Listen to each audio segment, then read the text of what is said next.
Nós estudamos na teologia um período que a gente chama do fim, mas na verdade é do verdadeiro começo, que é a escatologia.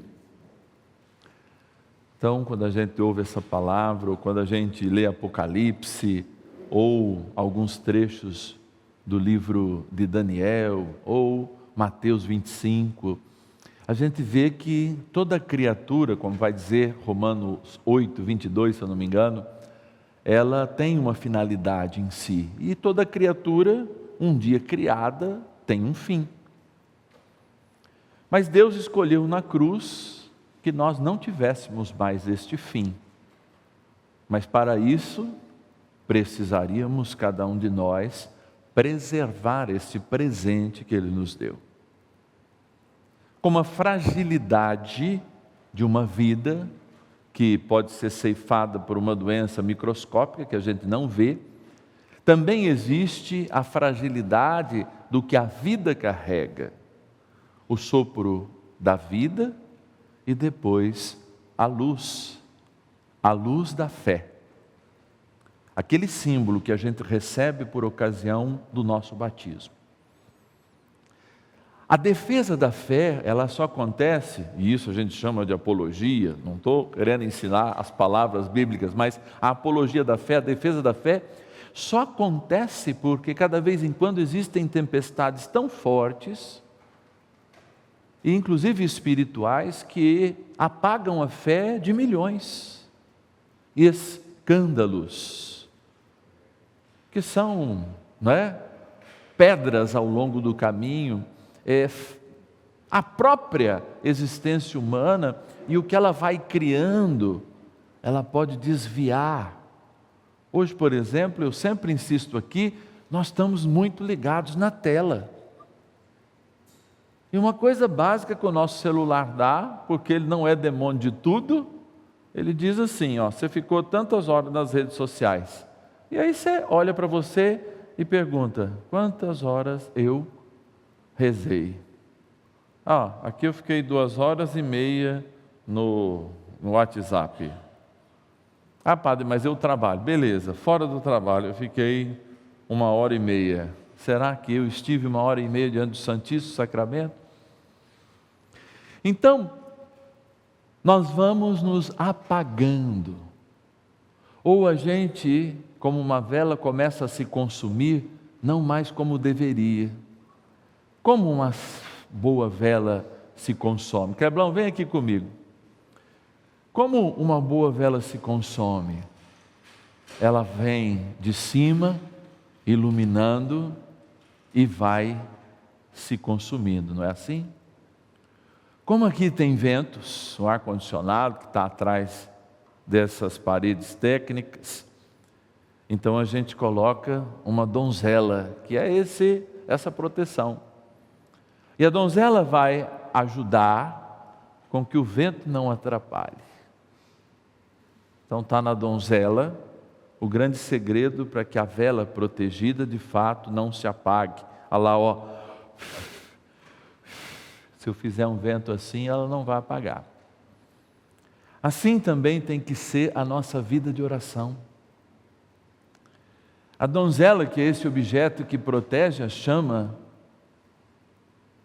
é aquele escudo maravilhoso que nós adquirimos à medida em que nos aprofundamos na palavra, à medida em que nos defendemos com o joelho no chão, porque essa é a marca da vitória. Depois da cruz de Cristo, o joelho no chão é a marca da vitória do cristão. Porque o cristão nunca perde, porque ele já é um vencedor. O vencedor não perde, o vencedor só aprende. E por que eu estou dizendo isso? Porque hoje nós temos um ensino de um José, que não é o bom José que a gente celebra todas as quartas-feiras na novena, mas de fato é alguém do patriarcado da fé judaico-cristã, que foi, por ciúmes, aniquilado pelos seus irmãos. Os filhos de Jacó aniquilaram o caçula. o colocaram para a morte. E para não vê-lo morrer, venderam como escravo. E ele acabou sendo governador do Egito. A Terra Santa, Israel, não é? A Jordânia, só tem um rio. Um rio que corre, o resto são todos, não é? Rios que não são perenes. Um único rio perene que nasce a 200 metros para baixo praticamente da terra e corre até o Mar Morto. Um único lugar onde se tem vida, porque na terra, se não tem água, não tem vida. E Deus, de fato, como acontece sempre nesses lugares, há momentos em que até na roça chove menos. O ano passado choveu 0 no inverno, esse ano está chovendo um pouco mais. O ano passado teve mais perdas, hoje e nesse tempo nós esperamos ter menos perdas na agricultura. Mas o Egito era banhado por um lugar que chama Delta do Nilo, um dos maiores rios do mundo. E naquele delta, que é quando o rio, né, começa a fazer curvas, ele alagava, então propiciava que lá muitas e muitas culturas fossem plantadas ao longo do ano. Então todo mundo que não tinha o que comer no seu país, ou migrava para lá, ou ia lá comprar. Até os romanos fizeram isso num tempo de carestia. E José foi aquele que, levado como escravo, mostrou-se na sua pequenez, na sua escravidão, maior. Passou a ser querido do rei chamado Faraó, e recebeu seus irmãos, e ouviu o que seus irmãos falavam a seu respeito, e ouviu o arrependimento dos seus irmãos. Chora, e depois, como a justiça de então mandaria, ele poderia aniquilá-los, condená-los à morte, mas não, vai acolhê-los, vai acolher como um irmão de verdade, até se revelar a cada um deles. A maior cura que nós podemos dar na vida é o perdão. A maior cura. E muitas pessoas adoecem pela falta de perdão. Porque o perdão é quando a gente dá condições de não estar protegidos pela donzela que protege a vela da nossa fé, pela oração, pela palavra, e a gente se deixa levar. Porque eu não consigo crer em uma pessoa que se diz cristã e não perdoa. Eu não consigo acreditar numa pessoa que diz ter fé e não perdoa. Porque a única oração que Jesus ensinou diz o seguinte: perdoai-me as minhas ofensas, assim como eu perdoo a quem me ofendeu. Então a gente parte da cura por muitos métodos, e a gente quer a cura mágica, a gente quer o cristianismo mágico, a gente quer tudo mágico, mas tudo, para ser mágico antes, é muito simples. Nós nascemos como um dom, somos um sopro. Podemos ser apagados em qualquer momento, em tempo de vida. A nossa fé também implantada para nós cristãos ainda de maneira mais bonita, católicos, quando ainda nós somos crianças, representados por nossos pais e nossos padrinhos, representando ainda mais a fragilidade de quem não aprendeu a constituir-se como luz para o mundo. E aí a palavra de Deus nomeia-nos discípulos e missionários, homens e mulheres que vão ser sinais àqueles que estão perdidos. Eu não sei se vocês já se perderam, eu já me perdi. Qual é a sensação quando nós estamos perdidos? Absoluta impotência. Aí a gente tem raiva de quem soltou a mão da gente, de quem não ensinou direito o caminho, a gente não sabe para onde ir.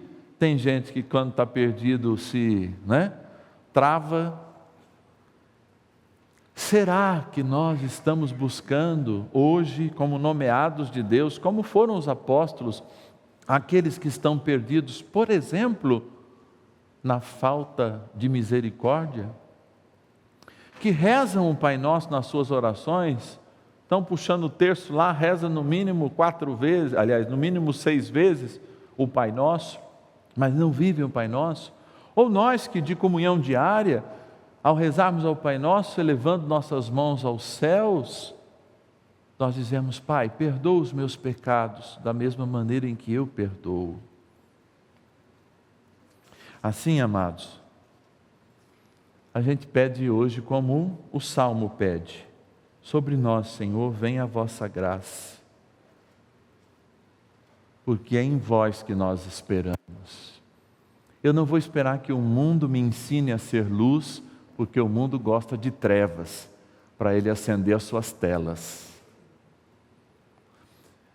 Eu não gosto de estar entre as pessoas do mundo, porque elas me causam mal. Não, elas não causam mal a mim, porque a mensagem que eu tenho é de vitória, e elas só podem causar mal àqueles que já estão derrotados. Quando então a gente pede que o Senhor derrame sobre nós as suas graças e as suas bênçãos, o que a gente está pedindo? Nós só esperamos em vós, Senhor, em mais ninguém. Que José do Egito nos ensine a amar e a perdoar, e os apóstolos nos ensinem a ir àqueles que estão perdidos nos seus ódios, nas suas dores, nas suas doenças e na sua própria escuridão. Essa é a missão do verdadeiro cristão. E não precisa ser o religioso. Hoje nós celebramos uma religiosa italiana, vem jovem, como eu disse, escolhe um nome justamente que fala da misericórdia, do coração agonizante de Jesus. Madre Paulina, Santa Madre Paulina, né? Do coração agonizante de Jesus, porque foi alguém que, a primeira pessoa que ela atendeu, uma senhora em câncer terminal, que não tinha ninguém, absolutamente ninguém para cuidar dela. Assim, a vocação dessa santa nasce. E a nossa vocação só vai ganhar luz quando a gente atender todos aqueles que estão à beira da morte nesse mundo e sermos sinais de vida para cada um deles. Mas para isso, também é necessário deixar-nos cuidar. Nós padres temos esse defeito. Às vezes a gente cuida de todo mundo, mas não cuida de si mesmo. Uma mãe às vezes tem esse defeito, cuida de todos, mas não cuida de si mesmo. Um pai também tem esse defeito. Mas antes a gente tem que deixar-se cuidar. E é nesse sentido que eu queria cantar com vocês uma canção que cada vez eu canto aqui, nem combinei com a turma, mas se eles souberem, eles me acompanham, que fala do coração de Jesus, que cuida de quem está cansado, desanimado, e precisa dessa ajuda. E eu digo para vocês assim, não é sempre que eu estou bom não, hein? Eu gosto de confessar isso em rede nacional. Mas quando eu não estou bom, eu falo: Senhor, me cura porque eu preciso cuidar. Me cura porque eu preciso amar. Me cura porque eu preciso perdoar. Me cura porque eu preciso levar o perdão. Então talvez essa seja a forma que eu encontrei de acender a chama da fé todos os dias na minha vida, e talvez seja essa também a maneira que você pode encontrar. E essa música, eu estou no carro e já estou cansado, eu canto, estou saindo de manhã, eu canto.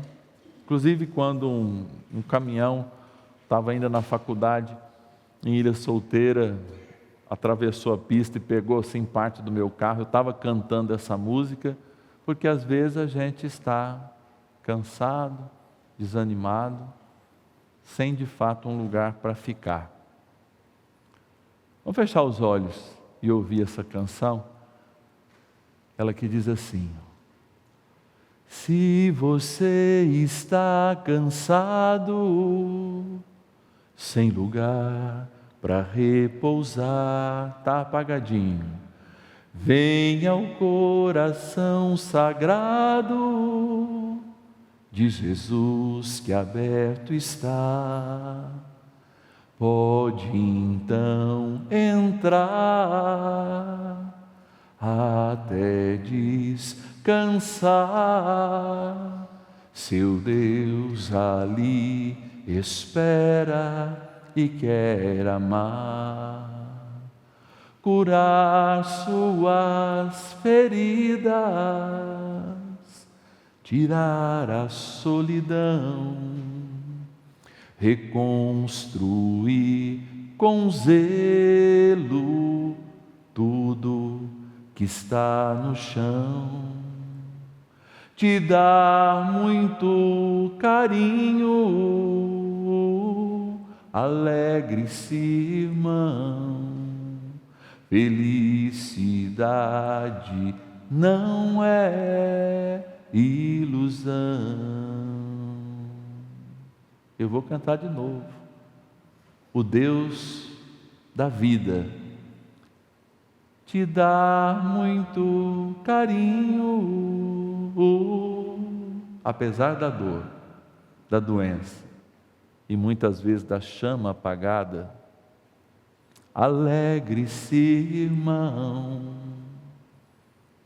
Felicidade e mesmo o céu não é ilusão. Amém? Amém? Vamos dizer: eu creio, eu creio. Amém. Louvado seja nosso Senhor Jesus Cristo.